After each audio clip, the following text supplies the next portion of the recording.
Alors, effectivement, j'interviens aujourd'hui au nom du ministère de la Justice, plus particulièrement le service de l'aide aux victimes et de la politique associative, et du Comité national sur la justice restaurative, qui est en fait un comité qui regroupe plusieurs directions du ministère, puisque la justice restaurative est un thème qui rejoint plusieurs corps au sein du ministère, à savoir la protection judiciaire de la jeunesse, l'administration pénitentiaire, la direction des affaires criminelles et des grâces, et le SADJAV, qui est donc la politique associative et l'aide aux victimes.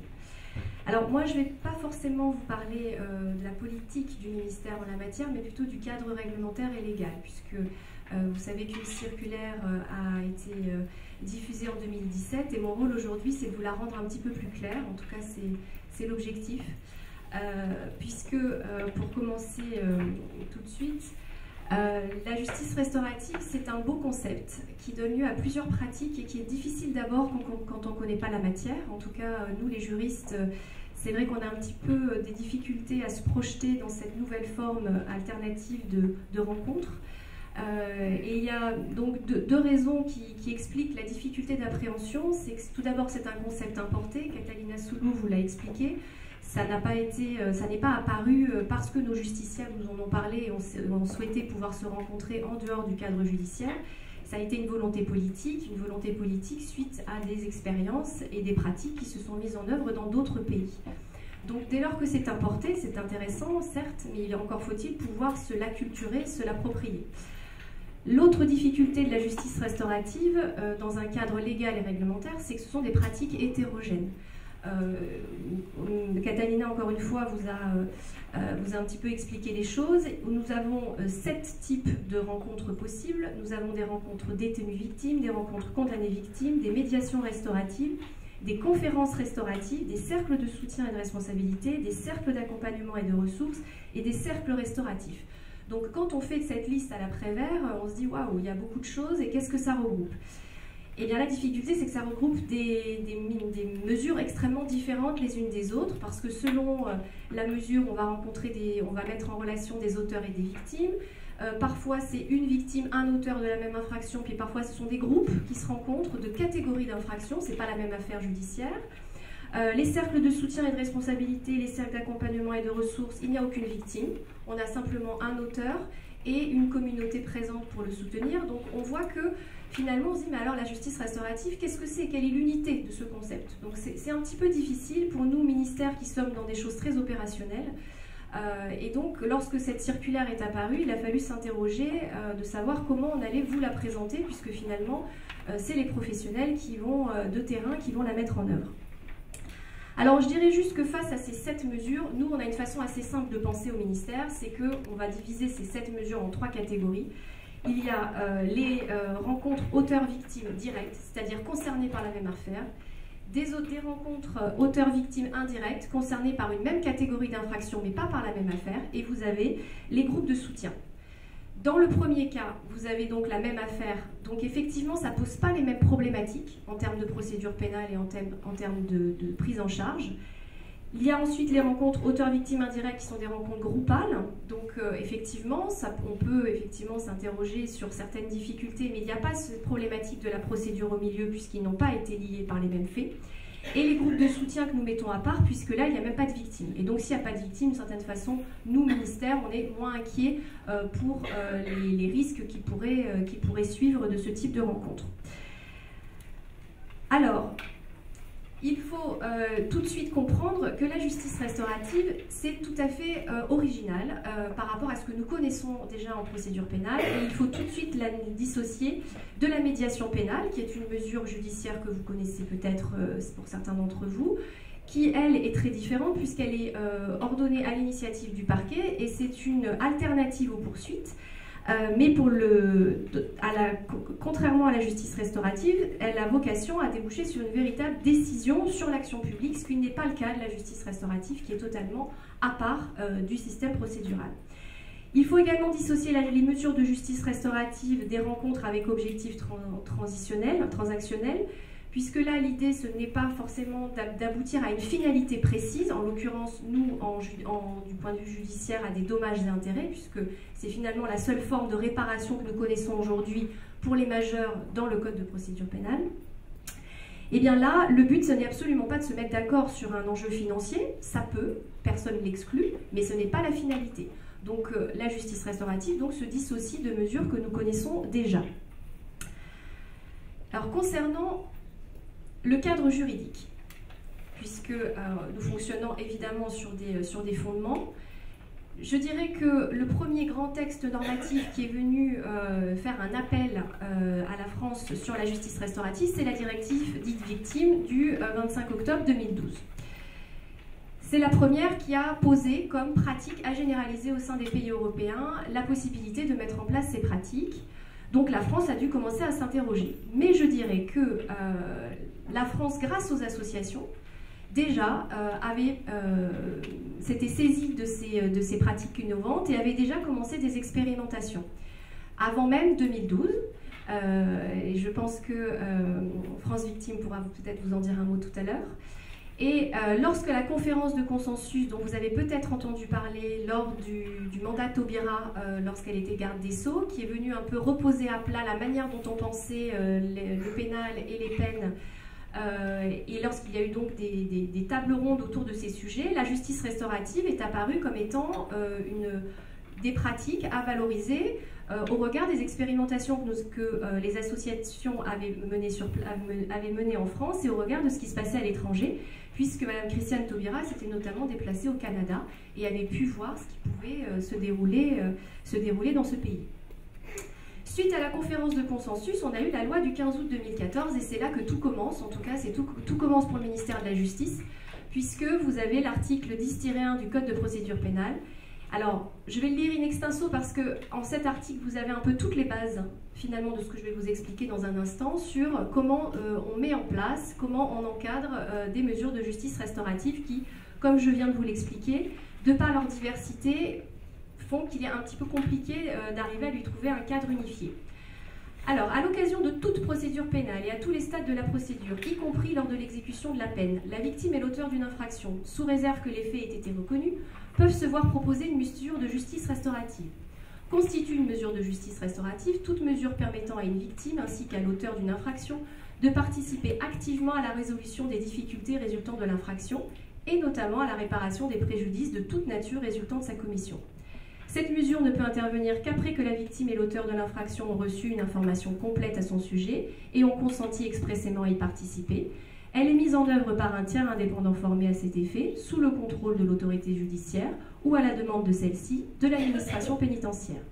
Elle est confidentielle, sauf accord contraire des parties, et excepté les cas où un intérêt supérieur lié à la nécessité de prévenir ou de réprimer les infractions justifie que des informations relatives au déroulement de la mesure soient portées à la connaissance du procureur de la République.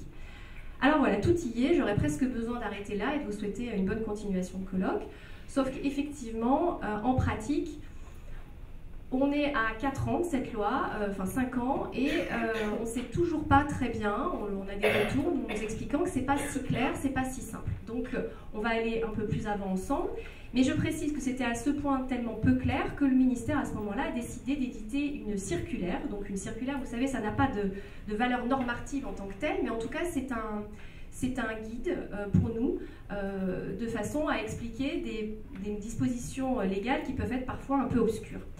Donc cette circulaire du 15 mars 2017 vient préciser un petit peu toute cette notion de consentement, d'autonomie, de confidentialité sur lesquelles je vais revenir.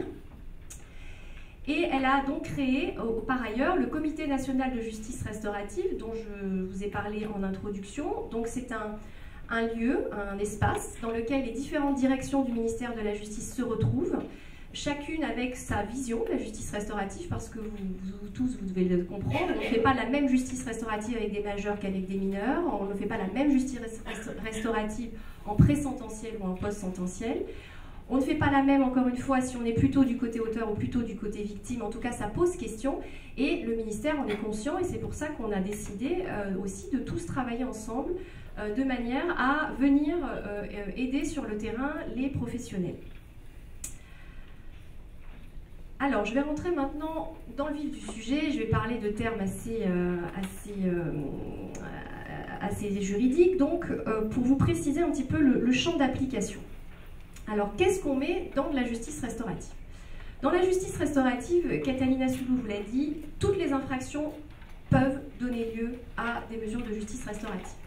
Donc, on a effectivement les crimes, les délits, les contraventions. Il n'y a absolument aucune exclusion. La loi n'exclut rien, la circulaire n'exclut rien. Donc, à partir de là, arrêtons de s'auto-censurer, tout est ouvert.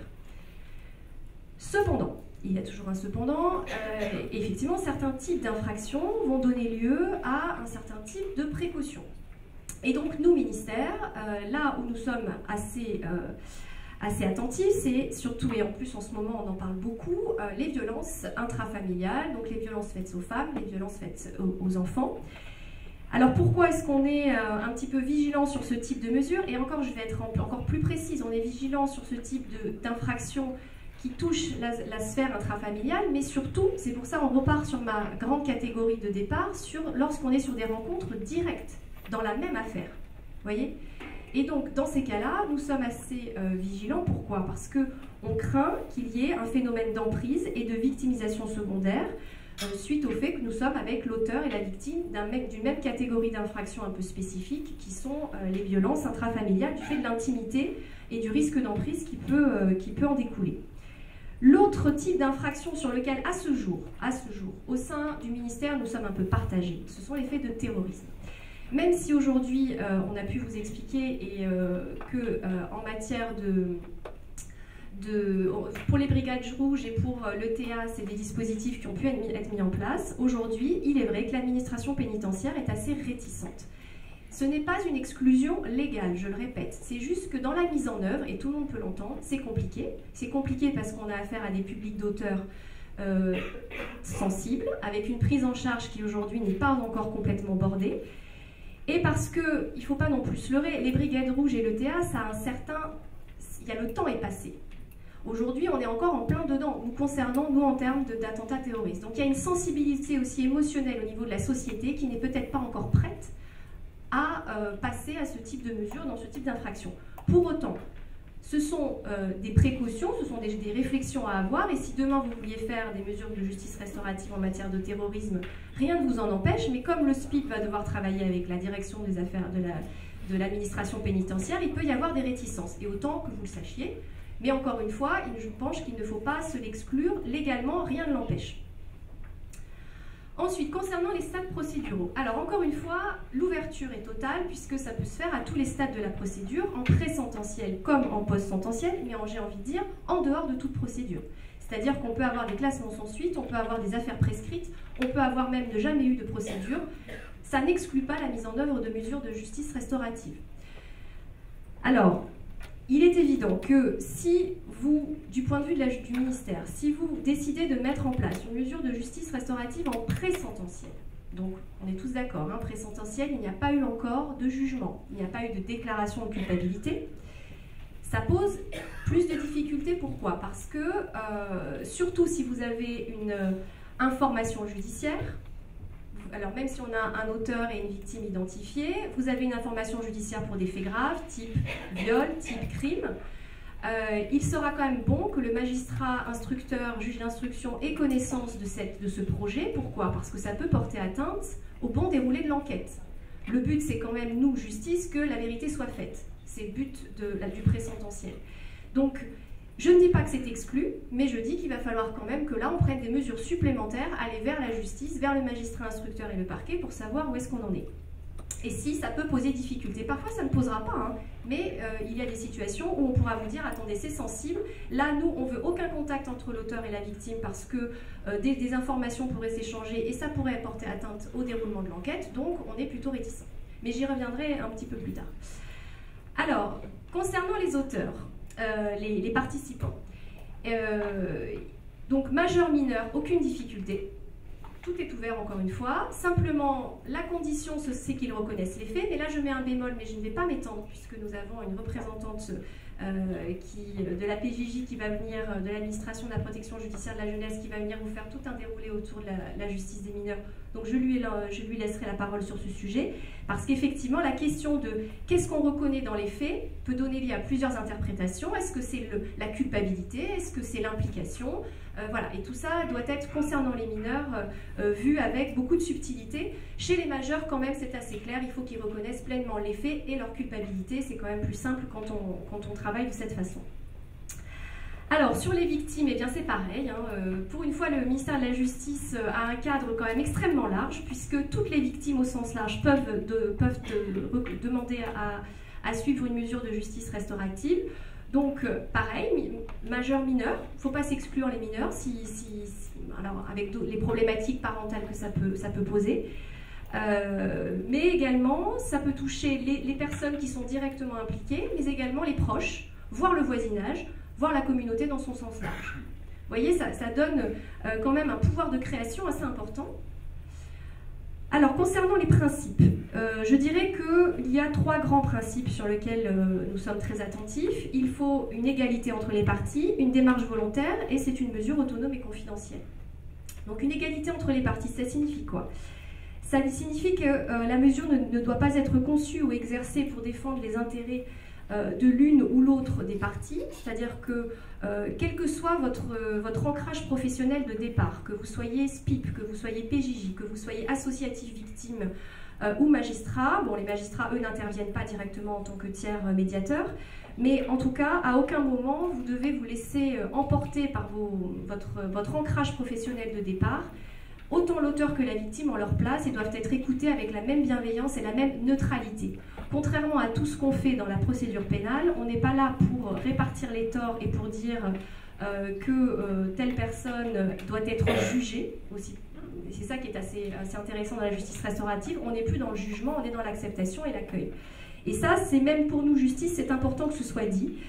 Ça doit être un espace neutre où tout le monde doit être encouragé à pouvoir exprimer ce qu'il a à exprimer. Le deuxième principe, c'est que ça doit être une démarche volontaire. À aucun moment, la justice restaurative ne doit être imposée par l'autorité judiciaire. Donc, n'attendez pas à ce qu'un juge vous dise « c'est bon, je vous oriente toutes ces personnes, je leur ai dit qu'il fallait les suivre ». Jamais. La justice restaurative, le juge ne peut absolument pas se servir de son autorité pour pouvoir les impulser. C'est en ça qu'on y reverra, on va y venir dans un instant, qu'attendre du juge finalement. Donc, elle peut être en revanche suggérée par des professionnels associatifs, SPIP, PJJ, qui encadrent des personnes, de l'existence de ces mesures. Mais il faut savoir que de la même manière que ces mesures sont totalement volontaires et libres, donc la personne doit pouvoir la suivre de manière libre, mais elle peut aussi l'arrêter à tout moment, volontairement, sans qu'il y ait aucune répercussion sur sa situation pénale, évidemment, et même sur le jugement qu'on pourrait porter sur son implication dans la mesure. Le troisième principe extrêmement important, c'est qu'il s'agit d'une mesure autonome et confidentielle. Donc, mais ça découle un petit peu de ce que je vous ai déjà énoncé depuis le début de l'intervention. La justice restaurative a été pensée et voulue en France, parce que pour ceux qui se sont un peu intéressés au sujet, les choses sont un petit peu différentes ailleurs, mais en tout cas en France, il n'y a aucun lien avec la procédure pénale. Donc, elle peut être initiée à n'importe quel stade de la procédure, indépendamment des décisions prises par l'autorité judiciaire, et elle peut être donc, comme je l'ai rappelé, interrompue à tout moment sans conséquence. Donc, le pendant, c'est que si elle est totalement autonome et qu'elle peut vivre sa vie à côté de la procédure, elle doit être confidentielle. Cette confidentialité, c'est un principe extrêmement important parce que c'est ce qui garantit qu'il n'y aura pas d'effet sur la procédure pénale. Et c'est ce qui garantit aussi que les participants vont pouvoir s'exprimer plus librement parce qu'ils n'auront pas la crainte que leurs propos soient divulgués dans un autre cadre que le cadre dans lequel ils s'expriment. Alors, la confidentialité, elle a quand même... alors oui, j'ai un petit peu, du coup... Voilà, je rappelle un peu, là j'ai oublié de vous les passer. Donc, démarche volontaire, pas de mesure imposée, dissociée. Oui, dans la démarche volontaire, il faut quand même que les participants aient été effectivement bien informés de la mesure en tant que telle et de ses effets. Et donc, ils peuvent mettre un terme à tout moment. Donc, sur l'autonomie et la confidentialité, c'est là où c'est un petit peu subtil, c'est que certes, ce qui va faire qu'elle reste autonome, c'est que le magistrat n'a pas à en avoir connaissance. En tout cas, vous, professionnels, vous n'avez pas à dire quoi que ce soit au magistrat, même s'il y est tenté de vous le demander. Parce que quand on intervient auprès de magistrats, notamment juge des enfants ou juge d'application des peines, contrairement à ce que parfois la société s'imagine, le magistrat n'est pas là pour forcément avec son bâton pour surtout emprisonner les gens le plus possible. Ce qu'il veut surtout, c'est cerner au mieux la personnalité des personnes qu'il prend en charge. Et c'est vrai qu'on se dit la justice restaurative, c'est un bon moyen de les connaître. Et donc on serait tenté de se dire, pour leur bien, on aimerait bien avoir l'info. Sauf que, on leur explique que c'est pas possible. Mais il y a une chose qui est quand même possible et qui peut intéresser les magistrats, c'est qu'en revanche, les parties elles-mêmes, à tout moment, peuvent elles-mêmes donner l'information au magistrat. Et c'est très différent de le professionnel tiers indépendant donne l'information au magistrat, c'est la personne qui s'est totalement approprié la mesure et les effets sur sa vie qui va pouvoir en parler au magistrat. Et à ce moment-là, le magistrat peut parfaitement l'intégrer dans sa mesure. Dans sa décision, que ce soit au niveau de l'application des peines, au niveau des mineurs, concernant les jeunes auteurs. Alors c'est subtil, mais il n'empêche que ça a quand même son intérêt parce que c'est un élément de la personnalité qui est fondamental. C'est fondamental dans le sens où ça va leur permettre d'être un élément de prise de décision dans l'évolution de la personne par rapport à son passage à l'acte. Alors, pour que ce ne soit pas, qu'on nous dise pas, oui, mais alors du coup, la justice restaurative sert à la décision du juge et donc ce n'est plus autonome, il y a quand même une précaution à prendre, c'est que le magistrat ne devra pas fonder sa décision uniquement sur cette mesure de justice restaurative, mais sur d'autres éléments, mais vous le savez tous, hein, quand un magistrat prend sa décision, il regarde la nature des faits, il regarde sa situation professionnelle, s'il suit des soins, et le fait d'avoir suivi une mesure de justice restaurative et ce que ça a pu lui apporter, peut être un élément qui peut être mis dans la prise de décision. Donc même au niveau judiciaire, il y a une autonomie, mais c'est pas complètement inexistant, parce que même pour l'auteur, c'est un peu compliqué de lui dire bah, vous avez fait tout ce travail sur vous, mais attention, vous ne devez même pas en parler au juge, alors peut-être qu'ils ont besoin aussi de le dire. Donc lors d'une audience, ça peut être quelque chose qui peut être décrit. Alors, donc les échanges sont confidentiels, sauf volonté contraire des participants, mais ce sera à eux d'aller porter l'information. Et puis, sauf évidemment infraction, je passe vite parce que ça, je pense que vous l'avez compris, si vous êtes témoin d'une infraction pendant la mesure, il est bien évident que ça, il va falloir en informer le procureur. Alors, le rôle de l'autorité judiciaire, il est, je dirais, à 3 niveaux.